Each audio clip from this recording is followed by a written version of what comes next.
A radiografia de um golpe macabro. Investigação da Polícia Federal mostra como militares bolsonaristas planejaram matar Lula, Alckmin e o ministro Alexandre Moraes em 2022. 4 oficiais do Exército foram presos, incluindo um general que esteve com Bolsonaro no palácio e disse que ele sabia da trama golpista. A PF conclui a fase de investigações e indicia 37 pessoas, incluindo Bolsonaro e os generais Heleno e Braga Neto. Lula comanda a reunião do G20 no Rio de Janeiro e aprova um Fundo Mundial de Combate à Fome e à Pobreza. China e Brasil se aproximam mais e assinam 37 protocolos para parceria entre os dois países. Eu sou Rodrigo Viana e esse é o Tempero da Notícia, que está começando agora.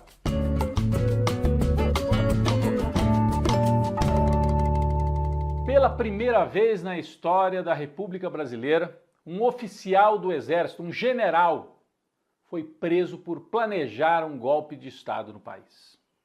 General Mário Fernandes e outros 3 oficiais das Forças Especiais do Exército faziam parte dessa trama golpista investigada pela Polícia Federal. Aqui a gente tem a foto dos 4.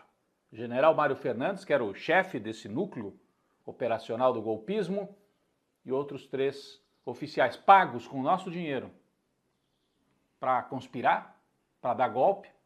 Bom, a Polícia Federal encontrou nos celulares e em outros aparelhos eletrônicos dos acusados os planos golpistas que continham detalhes macabros, porque não era simplesmente um golpe, o que já seria terrível.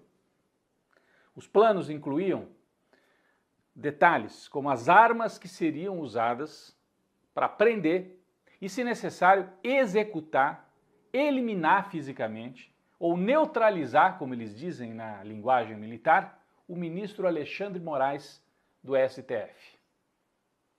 Eles falavam claramente nas trocas de mensagens que foram agora interceptadas, recuperadas pela Polícia Federal, falavam claramente em extinguir a chapa vitoriosa nas eleições. Lula e Alckmin. Então, o plano era matar os 3. Prender, se necessário, eliminar, extinguir, como eles disseram, Lula, Alckmin e Alexandre Moraes. Eles eram chamados, os alvos, por outros nomes. Lula era chamado de Jeca. Alckmin era chamado de Joca. Isso está no relatório. Tudo isso estava por escrito, com riqueza de detalhes. Relatório preparatório para o golpe que eles pretendiam dar. Os militares citavam também a possibilidade de matar Lula e Alckmin por envenenamento. Diziam assim, o Lula toda hora vai para um hospital. É possível, dentro do hospital, incluir ali um remédio, um medicamento, um produto químico que provoque a morte do presidente que àquela altura tinha sido eleito pelo povo nas eleições de 2022. Então, prender ou matar Alexandre de Moraes, envenenar Lula e Alckmin. O nome da operação, Punhal Verde e Amarelo, bem aquele estilão do Exército da época da ditadura militar. Essa operação foi desencadeada entre novembro e dezembro de 2022. Vocês se lembram, o Lula foi eleito no finalzinho de outubro, ganhou do Bolsonaro no segundo turno, e aí começou aquela agitação. Acampamentos golpistas em frente aos quartéis e todo mundo dizendo os militares não podem permitir isso, é uma agitação golpista, e eles insuflando o povo a ficar nos acampamentos. Por quê? Agora a gente sabe. Porque havia uma parte do Exército preparando de fato um golpe de Estado para impedir a posse da chapa vitoriosa. A gente tem uma cronologia dos fatos aí. Em 12 de novembro de 2022, segundo o relatório da Polícia Federal, ocorreu uma reunião golpista na casa do general Braga Neto. Participaram dessa reunião vários militares que integravam as chamadas Forças Especiais do Exército, os Kids Pretos. Eles são preparados para ações de contra-inteligência, de sabotagem, de infiltração. Não são tropas normais, são forças especiais. Reunião na casa do Braga Neto. Quem era o Braga Neto? General. Esteve na chapa do Bolsonaro como vice, foi derrotado nas urnas. foi interventor no Rio de Janeiro quando morreu a Marielle Franco. É um general metido com muitos fatos estranhos e suspeitos. O auge da operação, que foi planejada, segundo a Polícia Federal, na casa do Braga Neto, ocorreria em 15 de dezembro de 2022, quando os militares, esse grupo das forças especiais, chegaram aí para a rua. Tem troca de mensagens entre eles. Eles se articulavam por um grupo de aplicativo, que não era o WhatsApp, era o Signal, que se intitulava Copa 2022, para assim despistar. Aí cada militar tinha o nome de um país. Naquela época estava acontecendo a Copa do Catar. Então um era a Alemanha, outro a Áustria, outro Gana. Cada militar tinha um codinome associado a uma seleção de futebol. Mas naquele dia 15 de dezembro, eles chegaram a percorrer ruas de Brasília, foram muito perto de onde morava o Alexandre de Moraes, estavam preparados para sequestrar, prender o ministro Alexandre de Moraes. Na última hora, a operação foi abortada. Não se sabe exatamente por quê. Alguma coisa aconteceu que frustrou os planos de aplicar o golpe já naquele dia. A Polícia Federal localizou nos celulares esse grupo de mensagens e tem tudo desenhado, os deslocamentos, para onde que eles foram, o que eles falaram. O chefe operacional do golpe, portanto, era o general Mário Fernandes. Quem é o general Mário Fernandes? Que está preso. Um general preso por golpe de Estado. É um radical de extrema-direita. Ele integrou a Secretaria-Geral da Presidência no governo Bolsonaro. Participou daquela reunião golpista em julho de 2022, um pouco antes da eleição ainda. Essa reunião já havia vazado, imagem e áudio. E nela, Mário Fernandes falava sobre a necessidade de tomar uma atitude golpista. Vamos acompanhar um trecho daquela reunião. É muito melhor assumir um pequeno risco e conturbar o país, pensando assim, para que aconteça antes, do que assumir um risco muito maior da conturbação bem rápido. Né? Quando a fotografia lá foi de quem a fraude determinada. A Polícia Federal também encontrou várias fotos do general Mário Fernandes nos acampamentos golpistas em frente ao quartel, lá em Brasília. Ele, portanto, era um ativo militante do golpismo. Localizou esses planos todos que o general escreveu, digitou e imprimiu. Onde? Na impressora do Palácio do Planalto. Isso também está comprovado pela Polícia Federal. Várias trocas de mensagens foram recuperadas. Numa delas, o general Mário Fernandes diz que esteve com o Bolsonaro no Palácio da Alvorada. Lembra aquele período que o Bolsonaro foi derrotado, ficou meio encolhido, o pessoal dizia ele está deprimido. Não estava deprimido, estava conspirando. O general Mário Fernandes conta que esteve no palácio e que o então presidente disse a ele que uma atitude poderia ser tomada até o dia 31 de dezembro de 2022. Ainda era tempo de agir, portanto, que Bolsonaro estava sabendo da intenção golpista desse grupo.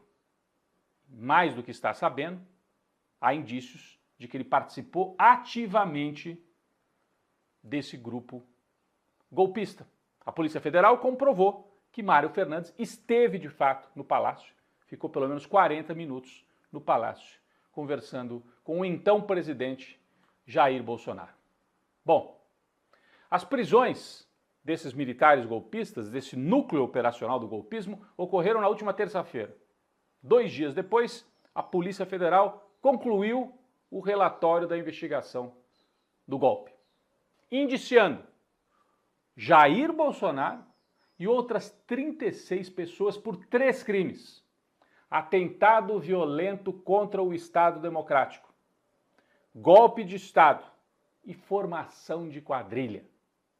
Jair Bolsonaro, General Heleno, General Braga Neto e outros são oficialmente, segundo a Polícia Federal, quadrilheiros. Quadrilheiros para dar golpe de Estado no Brasil. Mais da metade dos indiciados pela polícia é de militares, incluindo 6 generais do Exército, eu já citei alguns aqui, Braga Neto, Heleno, General Paulo Sérgio, General Teófilo, 6 generais do Exército e um almirante, o almirante Garnier, comandante da Marinha na época, que deu várias declarações de que topava o golpe de Estado para impedir a posse de Lula e Alckmin. É algo inédito no Brasil, tanto a prisão do general Mário Fernandes, quanto o indiciamento de um ex-presidente por tentativa de dar um golpe de Estado. É a primeira vez na história que isso acontece e eu chamo a atenção para um fato. Os militares já deram muitos golpes no Brasil, já prenderam civis, já prenderam e torturaram e mataram civis e, em alguns casos, outros militares, que eles consideravam comunistas, de esquerda. Agora é a primeira vez que o poder civil, o judiciário brasileiro, investiga, indicia e prende militares golpistas. É a chance de dar uma virada na história, de acertar as contas com essa história, algo que nós não fizemos depois da ditadura de 64. O indiciamento dessa gente toda é um fato histórico. Agora, o relatório segue para o Ministério Público, para a Procuradoria-Geral da República, que vai decidir se vai denunciar todos eles, se vai denunciar por esses crimes que a polícia falou ou não. O relatório é a base, mas a Procuradoria agora é que elabora a denúncia formal e o julgamento deve acontecer em 2025.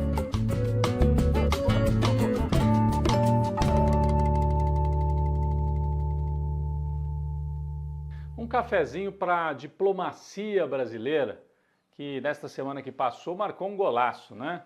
Uma reunião fortíssima do G20, o grupo das 20 maiores economias do planeta, que se reuniu no Rio de Janeiro. Aliás, a foto histórica no cenário belíssimo, né? Aos pés do Pão de Açúcar, com os chefes de Estado todos ali perfilados, mas o simbolismo da liderança do presidente Lula junto ao G20. Lula trouxe para esta reunião, porque essa presidência é rotativa, né? A cada momento é um presidente, um país diferente que comanda o G20, Lula trouxe para esta reunião no Rio de Janeiro um assunto, um tema que é muito caro e tem tudo a ver com a história do Lula. Ele criou um Fundo Mundial de Combate à Fome e à Pobreza. Mais de 80 países toparam fazer doações para que esse fundo ajude a eliminar ou a diminuir a quantidade de pessoas passando fome no planeta, algo que o Lula priorizou quando foi presidente na primeira vez. Vocês se lembram? Fome Zero, Bolsa Família, etc. Até a Argentina, do Milei, que chegou dizendo, não vamos participar disso, eles acham que é uma pauta que é de esquerda, matar a fome das pessoas. O Milei disse que não ia assinar, que não ia participar direito do encontro. No final, saiu de rabo entre as pernas e a Argentina também assinou e aderiu a esse fundo de combate à fome, que aliás vai ajudar a Argentina. O Milei tem uma política econômica provocando muita fome lá na Argentina. Mas Lula consegue marcar este golaço, aprova este fundo, né, comanda a reunião, se consolida como um líder internacional. E logo depois da reunião do G20, o líder chinês Xi Jinping ficou mais um dia no Brasil para uma assinatura de 37 protocolos de parceria. Aí já não foi no Rio, foi em Brasília. Temos a cerimônia aqui, uma cerimônia bonita, um encontro entre os dois chefes de Estado. Brasil e China se aproximam mais, também muito importante sinal, porque o Trump vai assumir no ano que vem e vai exigir que a América Latina se alinhe totalmente com ele, com os Estados Unidos, contra a China. O Brasil mostra que não vai fazer isso, que vai ficar, vai ter boas relações com a China, vai aumentar, inclusive, o relacionamento com a China. Esses 37 protocolos sinalizam justamente isso. A presença cada vez maior da China com financiamento, obras, parceria, ciência e tecnologia, educação, importantíssimo para o Brasil. Não tem que aderir também à China. Vai encontrar o seu caminho. Entre Estados Unidos e China, o Brasil tem que defender os seus interesses. E foi isso que Lula fez, um cafezinho para a diplomacia, comandada pelo presidente Lula.